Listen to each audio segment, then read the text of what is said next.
तीन भुवन में सार वीतराग विज्ञानता शिव स्वरूप शिवकार नमः त्रियोग संहार के। छड़ाला गागर में सागर तुल्य ग्रंथ कविवर पंडित दौलत राम जी ने इसकी रचना की है। इसमें हम पहली ढाल के अंदर चार गति के दुखों की चर्चा कर रहे हैं और चार गति के दुखों की चर्चा के अंतर्गत हम लोग नरक गति के दुखों की चर्चा कर रहे हैं। कल हमने कुछ बिंदुओं पर इस पर चर्चा की थी। आज इस नरक गति के संबंध में गुरुदेव श्री का एक बहुत अच्छा प्रवचन का अंश है जो उन्होंने इसी नरक गति के दुखों का वर्णन करते हुए बताया है। मैं पढ़ के आपके सामने रखता हूं। बहुत अच्छी प्रेरणा दी है। वो कहते हैं, भाई यह तेरे नरकादि दुखों की कथा तुझे उनसे छूटने के लिए सुनाई जा रही है। क्यों सुनाई जा रही है? नरकों की कथा, दुखों की कथा क्यों सुना रहे हो? तो एक बहुत सीधा सा उत्तर कि तुझे उनसे छूटने के लिए सुनाई जा रही है। स्वयंभू रमण समुद्र का पानी जो असंख्य योजन में विस्तरित है। कितना विस्तरित है? असंख्य योजन, माने गणना में जिनकी संख्या नहीं है, इतने योजन में विस्तरित है और स्वाद में मधुर है। वह सारा पानी पी जाने पर भी जहां प्यास नहीं बुझेगी, इतनी तो जिनकी तृषा है, परंतु पीने के लिए पानी की एक बूंद भी नहीं मिलती। प्यास कितनी? असंख्य योजन में विस्तरित स्वयंभू रमण समुद्र का जितना जल है वो सारा का सारा पी जाए तो भी प्यास नहीं बुझे और पीने को पानी की एक बूंद नहीं मिलती। असह्य तृषा में से नारकी पीड़ित रहते हैं। क्यों पीड़ित रहते हैं? तो बहुत बढ़िया उत्तर दिया कि चैतन्य के शांत रस के बिना उनकी तृषा कैसे मिटेगी। अगर चैतन्य का शांत रस अगर वो पीवें तो तृषा मिट जाएगी। कि भाई तृषा तो मिटेगी, शरीर की तृषा मिटने की बात नहीं है, लेकिन तृषा संबंधी जो आकुलता है उस आकुलता में निश्चित रूप से निराकुलता का संवेदन होगा। अर्थात उस आकुलता के वेदन से वे नारकी बचेंगे अगर चैतन्य के शांत रस का पान करें तो। जब अवसर था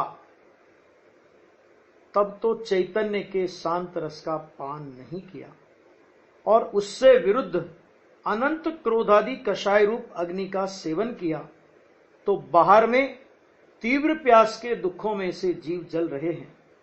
मुनिवर तो चैतन्य के उपशम रस में ऐसे लीन होते हैं कि पानी पीने की वृत्ति भी छूट जाती है। यहां तो थोड़ा बीमार पड़ा हो और पानी आने में थोड़ी देर हो जाए तो क्रोधित हो उठता है कि सब कहां मर गए, कोई पानी क्यों नहीं देता। परंतु भाई जरा धीरज रखना सीख, थोड़ा सहन करना सीख। नरक में तुझे कौन पानी पिलाने वाले था? पानी का नाम लेते ही मुंह में उबलता रस डाला जाता था, वह सब भूल गया क्या? इस तरह से एक प्रेरणा गुरुदेव श्री ने इस नरक गति के दुखों का वर्णन प्रारंभ करते हुए एक बहुत सुंदर, बहुत मार्मिक प्रेरणा दी कि जब अवसर था उस समय तो आत्मा के स्वरूप को समझने का प्रयत्न नहीं किया और तीव्र कषाय आदि के परिणामों में परिणमित हो गया। और अब नरक में ऐसी परिस्थितियां बनी तो वहां पर पीड़ित होता है। यहां की बात करी उन्होंने, यहां की बात करी कि भाई अगर बीमार पड़ा हो, पानी की आवश्यकता लगे और कोई थोड़ा देरी कर दे तो पारा 7वें आसमान पे पहुंच जाता है। उस समय नरक के उन प्रसंगों को याद करे कि नरक में इतनी प्यास के बीच में कौन पानी पिलाने वाला था। एक बहुत मार्मिक प्रेरणा, ऐसे और भी बहुत सारी प्रेरणा है जो समय समय पर अपन चलाएंगे, उसमें लेंगे। अभी देखिए, अपने जो यहाँ वर्णन चल रहा था, कल अपन ने यहाँ तक शुरू किया था कि नरक गति में जब जीव जाता है, कैसे जाता है, जब यहाँ अपने चैतन्य स्वभाव को भूलता है, चैतन्य स्वभाव की विराधना करके तीव्र पाप के परिणाम करता है, तो उन परिणामों के फलस्वरूप नरक आयु का बंध होता है।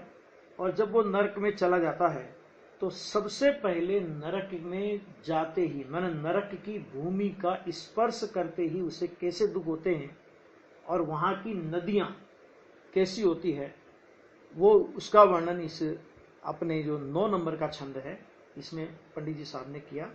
देखिए, कहाँ भूमि पर सत दुख इसो, बिच्छू सहस डसे नहीं तिसो, कहाँ राध शोणित वाहिनी, क्रमिकुल कलित देह दाहिनी। क्या मतलब, तो उस नरक की भूमि में जब ये नारकी प्रवेश करता है, मैंने नारकी के रूप में जब इसका वहां पर जन्म होता है, तो उस भूमि का स्पर्श होने मात्र से इतना बाहर में इतनी पीड़ा होती है कि बिच्छू सहस्त्र, माना 1000 बिच्छू एक साथ डंक मारे तब भी जितनी पीड़ा नहीं होती, उतनी पीड़ा नरक की भूमि के स्पर्श मात्र से होती है। और बिच्छू का डंक मारना क्या होता है, एक बिच्छू अगर किसी को डंक मारे तो उसकी पीड़ा कैसे होती है, कितनी तीव्र पीड़ा होती है, जब हम ये विचार करें। और उसके सामने 1000 बिच्छू एक साथ डंक मारे तो कितनी पीड़ा होगी। लेकिन ये पीड़ा किसकी है, तो वो अपने को नहीं भूलना चाहिए कि ये पीड़ा भी वहां पर उस नारकी को शरीर के प्रति जो एकत्व बुद्धि रूप मिथ्यात्व है, अपने आत्म स्वभाव के प्रति विराधना का जो महापाप है, उस विराधना के महापाप का, तीव्र कसायों का वहां पर उसको कष्ट है। ये सब चीजें संयोग रूप में है, लेकिन इन संयोगों के काल में जीव एकत्व बुद्धि करता है, इनमें एकाकार होता है, और एकाकार होता है तो इस प्रकार के दुख का वेदन करता है। सच में एक बात बहुत अच्छी से समझ लेना कि जितने भी रूपी पदार्थों के संयोग हैं, वे वास्तव में कोई सुख दुख का कारण नहीं है। सुख दुख के निरूपण में भले ही रूपी की सापेक्षता लगाई जाती हो, पौद्गलिक व्यवस्थाओं से दुख का निरूपण भले ही किया जाता है, लेकिन सच में दुख इन रूपी पदार्थों के संयोग का बिल्कुल नहीं है। इसका कारण है, कारण क्या है कि आत्मा एक अरूपी द्रव्य है, और जब वो अरूपी द्रव्य है तो उसके सारे के सारे गुण अरूपी हैं। उसकी चाहे विकारी पर्याय हो और चाहे उसकी अविकारी पर्याय हो, मतलब निर्मल पर्याय हो चाहे मलिन पर्याय हो, सुख की पर्याय हो चाहे दुख की पर्याय हो, कोई भी पर्याय हो, वो पर्याय अरूपी है। और अरूपी पर्याय का कारण कभी भी रूपी पदार्थ नहीं हो सकता। तो वास्तव में दुख का संवेदन वो आत्मा की पर्याय में होता है। शरीर के स्पर्श, माने वो नरक की भूमि का स्पर्श करने से इतनी पीड़ा हुई, ये तो सब संयोग की ओर से कथन किया है, लेकिन वहां पर ऐसा तो बाहर में संयोग होता है और इधर जीव के अभिप्राय में मिथ्यात्व, माने शरीर और पर द्रव्यों के प्रति एकत्व बुद्धि का अभिप्राय होता है। तो जब ये परिस्थिति शरीर पर बीतती है तो अज्ञानी आत्मा, चूंकि उसने शरीर में अपनापन माना है, तो शरीर में अपनापन मानने के कारण वो ये मानता है कि ये मुझे हुआ। तो वास्तव में जो दुख हुआ है, जो आकुलता हुई है, जो कष्ट हुआ है, वो इसमें अपनेपन की मान्यता का हुआ है ना। और निमित्त की ओर से कहा जाता है, तो निमित्त की ओर से ये सारे संयोगों को दुख का कारण कहा जाता है। अभी क्या होता है कि जब कोई नारकी जीव होता है और वो बहुत आकुल व्याकुल होता है, तो वहां पर राग शोणित वाहिनी, मैंने रक्त और मवाद को बहाने वाली नदियां, वो नदियां भी होती क्या है, वो नदियां वास्तव में तो नारकियों की विक्रिया होती है, वहां कोई नदी वगैरह ऐसे कुछ है नहीं, वो सब नारकियों की विक्रिया होती है। तो नारकी सोचता है कि चलो थोड़ी देर शांति से नदी में जाकर के डुबकी लगा के आवे और थोड़ा एकदम थोड़ा तरोताजा होकर के आवे। तो जब वो इस भावना से उस नदी में कूदता है तो वहां पर उसकी आकुलता और बढ़ जाती है और कष्ट में, मैंने समझ लीजिए और ज्यादा कष्ट में वो आ जाता है। क्रमिकुल कलित देह दाहिनी, मैंने वो शरीर को, वो गया काय के लिए था, गया था शरीर में, शरीर के संताप को दूर करने के उद्देश्य से वहां पर उस नदी में कूदा था। और हुआ क्या, तो वहां पर उसकी पीड़ा और भी बढ़ गई। इस तरह वहां पर ये जमीन माने नरक की भूमि के स्पर्श करने का दुख होता है, और वे उस नदी का दुख, माने वैतरणी जो नदी होती है, जो क्रमकुल कलित देह दाहिनी ऐसी जो नदी होती है, उस नदी का वहां पर उसको तकलीफ होती है। उसके आगे अपन चले तो वहां पर सेमर तरु, तो मतलब क्या होता है कि वहां पर ये सब, एक बात समझ लीजिए, सारी की सारी विक्रियाएं होती है ये। तो वहां पर इस प्रकार के एक वृक्ष होते हैं, उन वृक्ष के पत्ते इतने तीक्ष्ण होते हैं कि यदि वो पत्ते उस नारकी के ऊपर गिरते हैं तो नारकी के शरीर को छिन्न भिन्न कर देते हैं। लेकिन जिस तरह पारा होता है और पारा अलग अलग बिखर करके भी वापस मिल जाता है, उसी तरह शरीर के खंड खंड भी होते हैं और शरीर के खंड खंड होकर के वो वापस बिखर जाते हैं। ऐसी वहां पर एक परिस्थिति बनती है। तो यहां पर ये कह रहे हैं, देखिए बहुत सुंदर बात कह रहे हैं कि सेमर तरु दल जुत असि पत्र, असि जो देह विदारे तत्, मेरु समान लोह गली जाए, ऐसी शीत उष्णता थाय। देखो इसका बहुत अच्छा लिखा है। उन नरकों में अनेक सेमल के वृक्ष हैं जिनके पत्ते तलवार के धार के समान तीक्ष्ण होते हैं। बहुत सुंदर विवेचन, भावार्थ पढ़ रहा हूं मैं इसका। जब दुखी नारकी छाया मिलने की आशा लेकर उन वृक्षों के नीचे जाता है, मतलब क्या कि वो जिस तरह भी दुख से बचने का प्रयत्न करता है, इन वृक्ष के नीचे में चला जाऊं तो शायद वहां मुझे शांति मिल जाए, नदी में कूद जाऊं तो शायद वहां मुझे शांति मिल जाए। तो इस तरह जिस परिस्थिति में नारकी दुख से बचने का प्रयत्न करने के लिए अनेक प्रकार की चेष्टाएं करता है, वैसे वैसे उसका दुख बढ़ता जाता है, आकुलता में वो बढ़ता जाता है उसका दुख। तो यहां पे ये कह रहे हैं कि उन वृक्षों के पत्ते गिरकर उसके शरीर को चीर देते हैं। तो शरीर को चीरने से दुख हुआ। हर पॉइंट पे विचार करिए कि शरीर के चीरने से दुख नहीं हुआ, शरीर के खंड खंड होने से दुख नहीं हुआ, लेकिन उस समय अखंड आत्म स्वभाव की दृष्टि को चूक कर शरीर के खंड खंड होने में आत्मा के खंड खंड हो गए, मैं मर गया, मेरे टुकड़े हो गए, इस तरह की मान्यता के कारण वास्तव में दुखी होता है। और शरीर की ये परिस्थिति जिसमें वृक्ष और उसके पत्ते निमित्त होते हैं, तो वो परिस्थिति उसमें निमित्त कहलाती है। उसको अब देखो नरकों में कितनी गर्मी होती है, तो वो उस गर्मी का एक, उन्होंने कहा कि 1,00,000 योजन ऊंचे सुमेरु पर्वत के बराबर लोहे का पिंड। योजन कौन सा? दो तरह के योजन की चर्चा आती है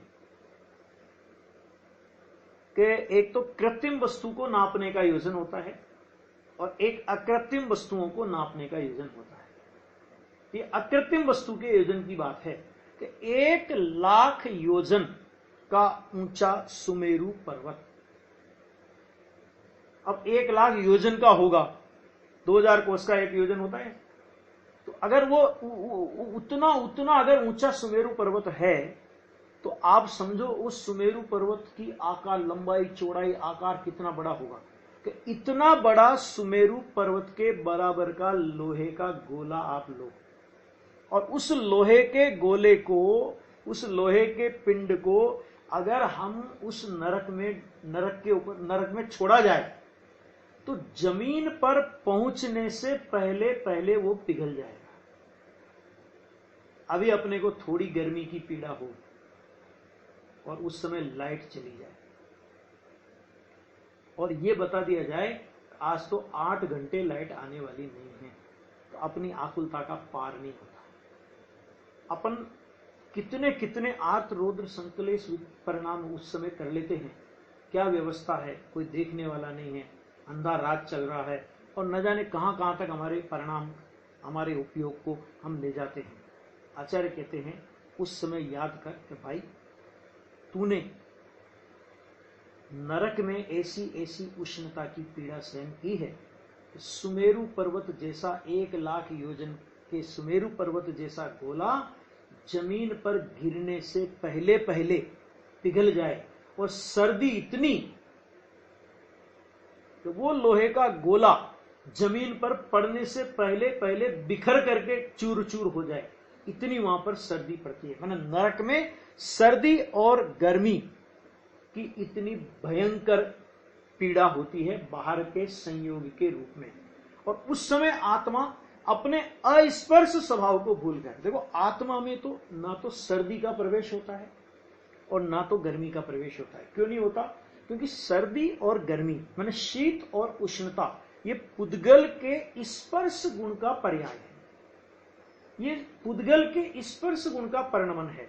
और आत्मा कैसा है कि आत्मा तो अस्पर्श स्वभावी है, इसलिए सचमुच आत्मा में किसी भी प्रकार का शीत का प्रवेश नहीं होता और किसी भी प्रकार की उष्णता का आत्मा में प्रवेश नहीं होता। जब आत्मा में प्रवेश नहीं होता तो दुख किस बात का होता है? तो आत्मा में इनका प्रवेश नहीं होता, लेकिन आत्मा की ज्ञान पर्याय में शीत और उष्णता का ज्ञान होता है। सच में वो शीत और उष्ण अवस्था आत्मा के ज्ञान की पर्याय का ज्ञेय मात्र है। और आत्मा में वो ज्ञान की पर्याय में ज्ञेय मात्र होने पर भी अज्ञानी जीव शीत का ज्ञान होने पर मुझे सर्दी लगी और उष्णता का ज्ञान होने पर मुझे उष्णता लगी, मैंने मुझे गर्मी लगी, अपने इस मिथ्या अभिप्राय की वजह से वहां पर वो दुखी रहता है। और सर्दी और गर्मी का होना उसमें निमित्त कहलाता है। इस प्रकार यहां पर ये बात कही। देखो इसमें ये एक गाथाएं भी दी है, ये गाथाएं देकर के ये अर्थ किया है बहुत अच्छा। नीचे जो गाथाएं हैं ना, आपको हरे अक्षर में इसका अर्थ दिख रहा होगा, जरा पढ़िए इसको। कि जिस प्रकार गर्मी में मोम पिघल जाता है, बहने लगता है, उसी प्रकार सुमेरु पर्वत के बराबर लोहे का गोला गर्म बिल में फेंका जाए तो वह बीच में ही पिघलने लगता है। तथा जिस प्रकार ठंड और बरसात में नमक गल जाता है अर्थात पानी बन जाता है, उसी प्रकार सुमेरु के बराबर लोहे का गोला ठंडे बिल में फेंका जाए तो बीच में ही गलने लगता है। पहले, दूसरे और तीसरे और चौथे नरक की भूमि गर्म है। ये जो पहले से चौथा नरक है यहां पर गर्मी की अवस्था रहती है, और 5वें नरक के ऊपर की भूमि गर्म और नीचे तीसरा भाग ठंडा है, और 6वें और 7वें नरक की भूमि ठंडी है। माने किस नरक में क्या परिस्थिति बनी ये अपने को आचार्य देव ने के ग्रंथ के आधार पे अपने को पता लगा। क्या कहा? 1 से 3 नरक तक, चौथे नरक की भूमि ये सब गर्म, और 5वें नरक में ऊपर का भाग गर्म है और उसके बाद नीचे का तीसरा भाग उसका शीतल है, और 6वां और 7वां नरक की जो भूमि है वो एकदम शीतल है। तो इस तरह नरक में किस भूमि में किस प्रकार की परिस्थिति। अब देखो आप कि 7वें नरक में अगर कोई नारकी चला गया तो 33 सागर तक उसे नरक की उस शीत की प्रतिकूलता के बीच में रहना पड़ेगा। और ऐसा 1 बार नहीं, 2 बार नहीं, 3 बार नहीं, अनंत बार अपन लोग इन नरकों की एक एक नरकों में अपन लोगों ने अनंत अनंत भोग किए हैं। ये अपने परिभ्रमण की कहानी चल रही है। वास्तव में ये सब सुन करके अपने को ये विचार आना चाहिए कि भूतकाल में मेरी ऐसी परिस्थिति हुई क्योंकि मैंने अपने आत्म स्वभाव को भूलकर तीव्र पाप के परिणाम करके नरक गति में जाने के योग्य परिणाम करके अनंत बार में नरकों में गया। गजब बात ये कि हम जिनवाणी के कहने पर भी हमें इन दुखों का रंच मात्र भी ख्याल नहीं आता और हम इनसे बचने के लिए जो प्रयत्न करना चाहिए स्वभाव की आराधना का, हम उस स्वभाव की आराधना के प्रयत्न में नहीं लगते। ये भी एक आश्चर्य की बात है। तो पंडित जी साहब ये बात बता करके अपने को उस नरकों से बचने के लिए अपने को ये नरकों की बात बता रहे हैं। अब नरकों में अगला दुख कौन सा होता है कि नरकों में अन्य नारकी और असुर कुमार तथा प्यास का दुख, 3 दुखों का वर्णन इस गाथा में किया। छंद में 3 तरह के दुख कौन कौन से कि नरकों में अन्य नारकी, एक नारकी दूसरे नारकी को पीड़ा पहुंचाता है ना। मतलब ऐसी जगह है नरक, वहां मारो काटो मारो काटो मारो काटो मारो काटो के अलावा दूसरा कोई शब्द सुनाई ही नहीं देता। इतने भयंकर, बस एक ही वातावरण वहां पे चलता है, मारने काटने का, पीड़ा पीड़ा पीड़ा पीड़ा का वातावरण चलता है। तो वो यहाँ पे एक। दूसरा असुर कुमार, असुर कुमार जाति के जो देव होते हैं ना, तो वो नरकों में जाते हैं और नरकों में जाकर के नारकियों को उनके पुराने भव याद दिलाते हैं, जिससे उनमें बैर बढ़ता है और वे और भी एक दूसरे के प्रति क्रूर परिणाम के कारण एक दूसरे को मारने पीटने में उत्साहित हो जाते हैं, उसमें लग जाते हैं।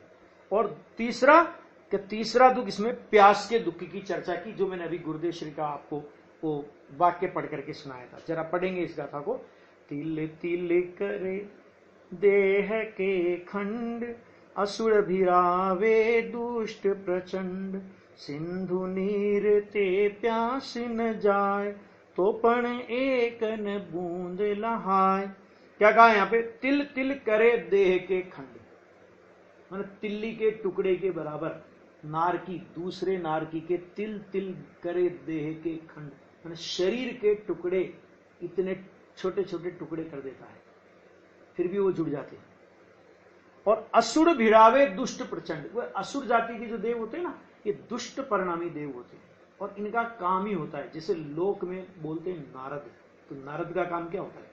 एक को दूसरे से भिड़ाना, और वो भिड़ करके पीड़ित हों, कलह करें तो वो आनंदित होते हैं। तो इसी प्रकार ये असुर कुमार जाति के जो देव होते हैं, असुर कुमार जो होते हैं, ये असुर कुमार नरकों में जाकर के नारकियों को पुराना बैर याद दिला करके और उनको परस्पर में लड़ाते हैं और स्वयं आनंदित होते हैं। फिर इन्होंने सिंधु नीर ते प्यास न जाए, जिसकी अभी अपन ने चर्चा की, इतना इतना प्यास पानी पीने को चाहिए, इतनी प्यास लगती है और पीने को एक बूंद भी वहां पर पानी नहीं मिलता। ऐसी एक भीषण परिस्थिति नरक के अंदर होती है, जिस परिस्थिति को अपन लोग अनंत बार सहन करके आए हैं। आगे देखिए, भूख नरकों की, वहां की आयु और मनुष्य गति की प्राप्ति का वर्णन। देखिए यहां पे कहते हैं, 3 लोक को नाज जुखाय, मिटे न भूख कणान लहाय, ये दुख बहु सागर लो सहे, कर्म जोग ते नर गति लहे। क्या कहा यहाँ पे? 3 लोक को नाज। अब ये 3 लोक के नाज का मतलब क्या हुआ भाई? अनाज की उत्पत्ति तो मात्र मध्य लोक में होती है, और मध्य लोक में भी मात्र थल भाग में होती है, और थल भाग की अपेक्षा जल भाग ज्यादा है। तो थल भाग में और सारे थल भाग में कोई अनाज ही उत्पन्न होता हो ऐसी बात भी नहीं है, लोग भी रहते हैं। लेकिन उन्होंने एक कल्पना की कि मान लो सारे 3 लोक का जितना क्षेत्र है, उस सारे 3 लोक के क्षेत्र को हम अनाज बो दें उसमें, और उसमें जो अनाज उत्पन्न हो, वो सारा का सारा अनाज भी अगर उस नारकी को खाने के लिए मिले तो भी उसकी भूख नहीं मिटती। इतनी उसको भूख की वहां पर पीड़ा होती। क्यों? क्योंकि तीव्र असाता वेदनी का उदय चलता है। भूख कैसे लगती है? भूख होती है असाता वेदनी के उदय से। तो ये वहां पर तो तीव्र असाता वेदनी का उदय चल रहा है, तो इतना अनाज खा जाए, जैसे अभी अपनी चर्चा की ना कि 3 लोक का मतलब 3 लोक की एक कल्पना करो कि 3 लोक को आप पृथ्वी के रूप में स्थापित कर लो अपने ज्ञान में। ज्ञान में, क्योंकि अनाज की उत्पत्ति मध्यलोक में होगी और मध्यलोक में भी थल भाग में होगी, जल भाग में नहीं होगी और सारे थल भाग में भी नहीं होगी। तो ऐसे देखा जाए तो मध्यलोक का भी कितना सा हिस्सा है जो अनाज पैदा करता है। और यहां पे कह रहे 3 लोक को नाज खाए। तो इसका मतलब क्या? इसका मतलब यह कि 3 लोक को आप पृथ्वी के रूप में अपने ज्ञान में स्थापित करो। तो मान लो 3 लोक का जितना आकार प्रकार है उतनी लंबी पृथ्वी है और उस पर हम अनाज उत्पन्न करें और वो सारा का सारा अनाज किसी नारकी को, एक नारकी की बात है, सारे नरकों की बात नहीं है, एक एक नारकी की इतनी इतनी पीड़ा है, तो वो सारा अनाज उस नारकी को खाने को मिले तो भी उसकी भूख नहीं मिटती। इतनी तीव्र भूख होती है, मतलब समझ लो असाता का कितना प्रचंड उदय उसको होगा। और खाने को क्या नहीं मिलता कि मिटे न भूख और कणा न लहार। तो भूख तो इतनी और खाने को एक कण भी अनाज का नहीं मिलता, तो उसकी भूख की पीड़ा कितनी होगी जरा आप और हम कल्पना कर सकते हैं। एक दिन अपने को भोजन ना मिले, भोजन में देरी हो जाए, अपने मन के अनुकूल नहीं मिले, तो अपन लोगों को कितनी आकुलता, कितनी पीड़ा होती है। नरक के उस प्रसंग को इस अवसर में याद करना चाहिए कि जहां पर 3 लोक के अनाज से भी नहीं मिटने वाली क्षुधा होने पर भी खाने के लिए एक अन्न का दाना नहीं मिला। ऐसे ऐसे अवसर में, ऐसी ऐसी परिस्थिति में अपन लोग अनंत काल बिता करके आए हैं। अनंत काल बिता के आए मतलब अनंत भव किए इस अपेक्षा से अनंत काल, क्योंकि नरक की आयु अनंत काल नहीं होती, लेकिन एक एक भव अनंत, ऐसे अनंत भव अपन लोग कर चुके नरक के, इस अपेक्षा से अनंत काल अपना नरक में भी कम नहीं बीता है। निगोद से भले ही नरक का काल कम हो, लेकिन नरक का काल निगोद की अपेक्षा कम होने पर भी वो अनंत काल है। हमारा अनंत बहुत सारा काल इन परिस्थितियों में नरकों में व्यतीत हुआ है। और ये दुख बहु सागर लो सहे। कम से कम एक बार पहले नरक का जीव कम से कम 10,000 वर्ष की आयु स्थिति को लेकर के, और अधिकतम 7वें नरक का नारकी 33 सागर की आयु स्थिति पर्यंत नरक में रहता है।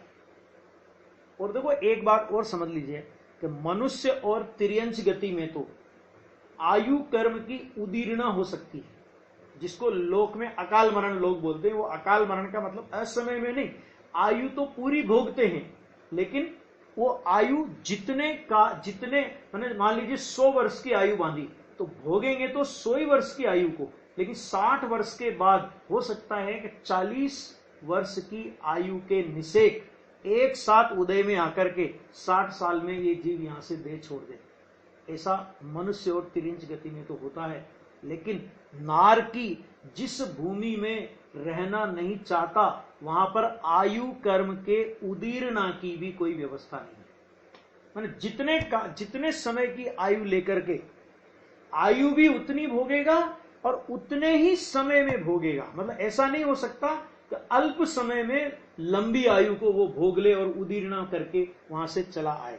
हाँ, ये बात एक बहुत ही विचारणीय बात है कि ऐसे दुख बहु सागर लोस है। इस तरह 33 सागर, अधिकतम 33 सागर की आयु तक, और ऐसे ऐसे 33 सागर की एक एक नरक का अगर अपन वर्णन करें, नरक गति परावर्तन का अगर अपन विचार करें इस अवसर पर, 10,000 वर्ष और एक समय, पहली आयु है 10,000 वर्ष की, तो फिर 10,000 वर्ष की जितने समय हैं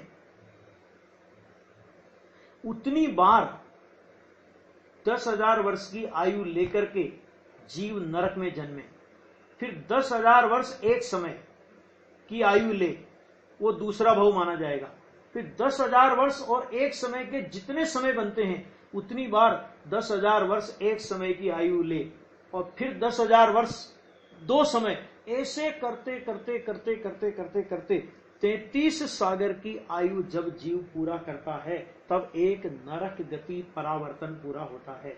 और गजब की बात यह है कि ऐसे एक नरक गति परावर्तन नहीं, अपन लोगों ने अनंत अनंत नरक गति परावर्तन अपन लोग करके आए हैं, अपन सभी की ये कहानी है। इसलिए वास्तव में अगर अपने को रंच मात्र भी नरक आदि का भय हो, अगर रंच मात्र भी अपन अपनी आत्मा को उस नरक के भीषण वातावरण में, कष्टकारी वातावरण में नहीं डुबोना चाहते हो, तो ये अपने को एक अवसर है कि जिस अवसर में हम लोग अपनी आत्मा का बहुत बड़ा काम, अपनी आत्मा के हित का बहुत बड़ा काम इस मनुष्य पर्याय में, इस वीतरागी देव शास्त्र गुरु के सानिध्य में, गुरुदेव श्री के सानिध्य में अपन ये काम कर सकते हैं।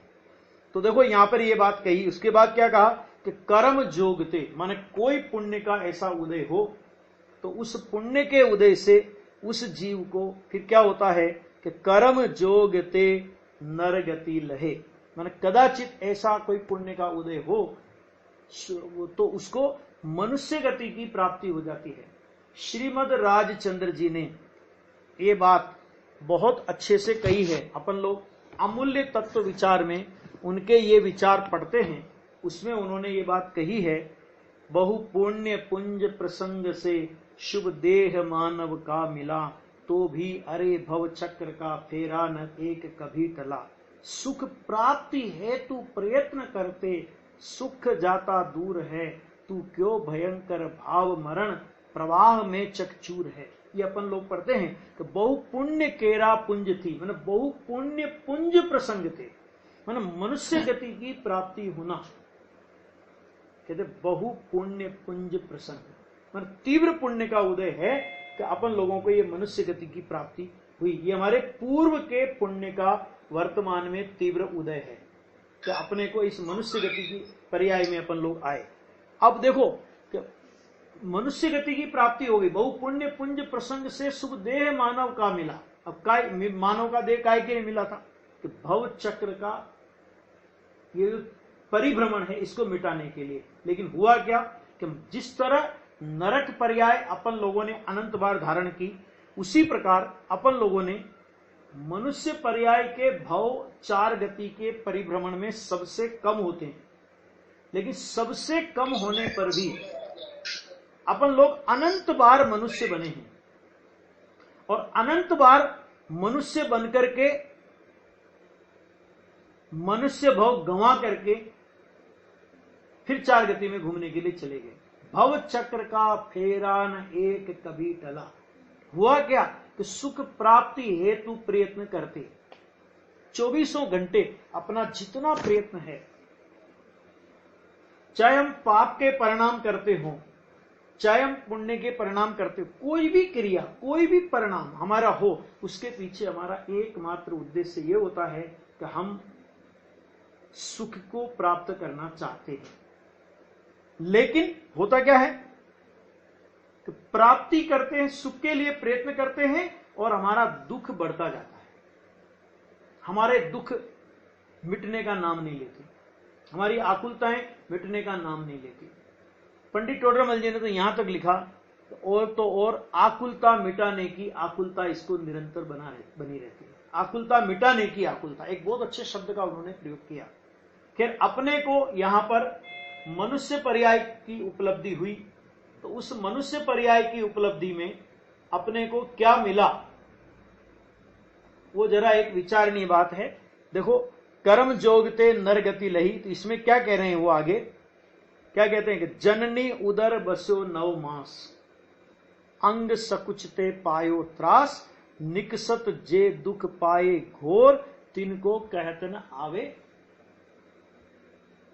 और, मतलब उसका अंत नहीं आता। जननी उदर बसो 9 मास, 9 महीने तक माता के गर्भ में अंग सिकुड़ करके रहा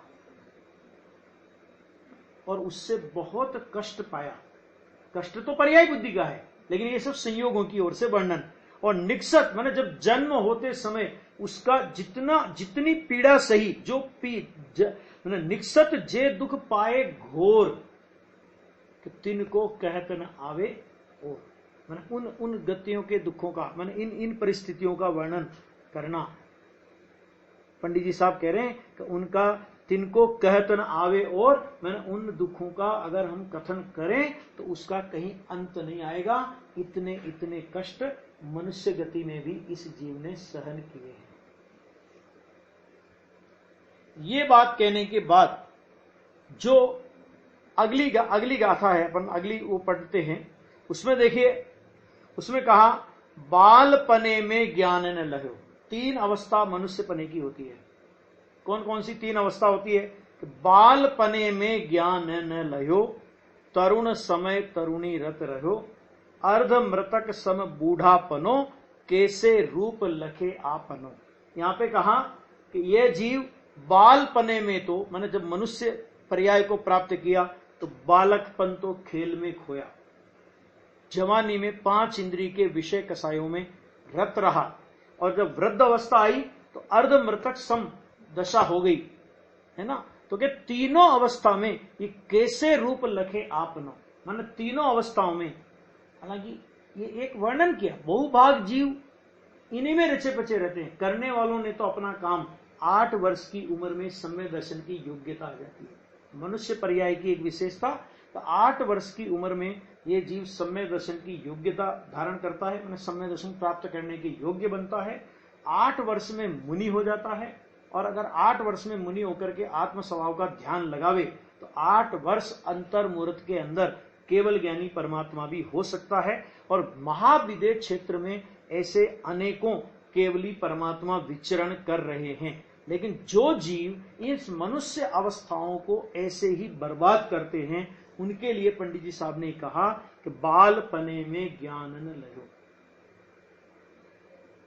और तरुण समय तरुणी रत रहो, और अर्ध मृतक सम, कि बुढ़ापा कैसा है कि बुढ़ापा तो अर्ध मृतक सम दशा वाला है। तो पंडित जी कह रहे हैं कैसे रूप लखे आपनो, तो तीनों अवस्थाओं में, क्योंकि तो एक कोई प्रश्न कर सकता है, तो इसका मतलब ये हुआ कि साहब वृद्ध अवस्था में, रोगी अवस्था में, अमुक अवस्था में धर्म नहीं हो सकता। तो भैया धर्म तो हर परिस्थिति में हो सकता है, लेकिन जब शरीर में अनेक प्रकार के रोग होंगे, जब शरीर में अनेक प्रकार की व्याधियां होंगी, तो उस समय तुम्हें धर्म याद नहीं आएगा, उस समय डॉक्टर याद आएगा। उस समय कोई मुझे इस कष्ट से निकालो, उस समय आत्मा आनंद स्वरूप है, ये बात अगर आप कहोगे तो वो कहेगा कि ठीक है वो आनंद स्वरूप होगा, अभी तो मैं बहुत पीड़ा में हूं, अभी तो तुम मेरी पीड़ा का निवारण करो। क्यों? क्योंकि तत्व ज्ञान के संस्कार अगर जीवन में नहीं होंगे तो तीनों अवस्थाओं में जीव अपनी इन मनुष्य पर्याय को बर्बाद करके चल देगा। इस तरह ये मनुष्य पर्याय में क्या क्या परिस्थितियां बनती है, इन सब का वर्णन पंडित जी साहब ने बहुत संक्षेप में और बहुत भाववाही शैली में यहां पर किया है। अपन लोगों को इन 3 गति के दुखों का वर्णन सुन करके, क्योंकि देव गति के दुखों का वर्णन पर चर्चा हम लोग कल करेंगे, तो इन 3 गति के दुखों का वर्णन सुन करके अपन लोगों को क्या करना चाहिए कि अपन लोगों को फिर से इन गतियों में न जाना पड़े, तो इन गतियों के कारण रूप भाव नहीं करना। इन गतियों के कारण रूप भाव कैसे नहीं करना कि जिस स्वभाव का अवलंबन लेने पर, जिस स्वभाव में गति नहीं है, जिस स्वभाव में गति का भाव नहीं है, ऐसे अपने ध्रुव त्रैकाली आत्म स्वभाव का अवलंबन लेने पर ही आप और हम इन चारों गतियों के दुखों से बच सकते हैं, और सादी अनंत काल के लिए एक ऐसी दशा में अपन लोग जा सकते हैं, अपन लोग पहुंच सकते हैं कि जहां से फिर अनंत काल के लिए कोई अपने को वापस वहां से निकालने वाला नहीं है। गतियों में तो आप कितनी ही कैसी भी गति में चले जाओ, लेकिन हर गति के बाद उस गति से लौट करके आना ही पड़ेगा। हमारी जिंदगी तो फुटबॉल की तरह हो रही है, इधर से किक मारता है तो उधर जाता है, उधर से किक मारता है उधर जाता है। इसी तरह हम लोगों की जिंदगी तो ऐसी हो रही है कि एक गति से गए दूसरी गति में, दूसरी गति से गए उस गति में, उस गति से गए उस गति में, उस गति से गए उस गति में। रंच मात्र भी परिणामों में शांति नहीं है, चैन नहीं है, निराकुलता नहीं है, और हम अपने को उसके बाद भी हम अपने को समझने के लिए तैयार ना हो, अपने आत्म स्वभाव की आराधना के लिए तैयार ना हो। इससे बढ़कर के भी आश्चर्य जगत में दूसरा कोई नहीं हो सकता है। तो इस तरह ये 4 गति के दुखों के वर्णन के अंतर्गत आज अपन ने मनुष्य गति और नरक गति के दुखों का वर्णन किया। अब अपन अगली जो स्वाध्याय अपनी होगी उसमें देव गति में चला जाए जीव, तो देव गति में तो सुख मिलता होगा। अगर किसी को ऐसी भ्रांति हो तो वो भ्रांति भी निकाल देने लायक है, क्योंकि चारों गति के माही में दुख पायो, तो चारों गति के अंदर मैंने दुख पाया है। रंच मात्र भी गति में सुख नहीं है, परिभ्रमण में सुख नहीं है, भटकने में सुख नहीं है। सुख तो एकमात्र निज स्वभाव की साधना और आराधना में है। तो हम लोग अपने जीवन में अपने आत्म स्वभाव की साधना और आराधना का मार्ग पकड़ें। इसी भावना से ये 4 गति के दुखों का वर्णन करने वाला 6 डाला की पहली ढाल का स्वाध्याय आज पूरा होता है। शेष चर्चा हम कल करेंगे।